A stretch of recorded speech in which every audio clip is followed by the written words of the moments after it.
నేనైతే షూట్‌కి రెడీ అయినా. కానీ వర్షం పడుతుంది. ఏం చేసుడు తప్పదు కదా! ఖచ్చితంగా పోవాలి. ఎందుకంటే ఆల్రెడీ డేట్ ఇచ్చినా కాబట్టి, మళ్ళా నా వల్ల మిగతా యాక్టర్స్ ఇబ్బంది పడతారు కాబట్టి ఖచ్చితంగా ఏ వర్షంలో అయినా పోవుడే. అయినా ఒకసారి డాడీకైతే ఫోన్ చేసిన, "డాడీ రావన్నా ఇక్కడ ఫుల్ వర్షం పడుతుంది" అని అంటే, "రా బిడ్డ ఇక్కడ వర్షం లేదు" అంటే, సరే ఇక్కడనే ఉంది కదా! తర్వాత మెల్లగా పోవచ్చు అక్కడికి అని అనుకున్నా. ఇక మెల్లగా పొద్దున లేచి అయితే రెడీ అయినా. ఇక మొత్తానికైతే మేడిపల్లికి వచ్చినాం. బస్ కోసం అయితే వెయిటింగ్. సో, బస్ అయితే రానే వస్తుంది. అమ్మయ్య బస్ వచ్చిందిరా, ఇక వర్షంలో నిలబడే బాధ తప్పింది అనుకున్నా.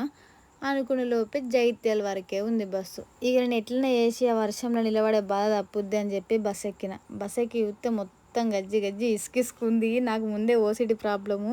ఇక మెల్లగా కాళ్ళ మీదనే కూసున్నా. ఇక మొత్తానికి అయితే ఉప్పలు వచ్చేసిన. ఇక డాడీ మమ్మల్ని పికప్ చేసుకోవడానికి అయితే వచ్చిండు. అక్క కూడా ఉంది బస్ స్టాండ్లో. సో ఇద్దరం కలిసి అయితే పోయినాం. ఇక అదే చలికైతే రెడీ అయినాము. షూట్ అయితే మస్తు ఇబ్బంది అయింది. చలికి ఆ వర్షానికి డిస్టర్బెన్స్ ఫుల్. ఇక మొత్తానికైతే షూట్ అట్లా అట్లా జరిగిందన్నమాట.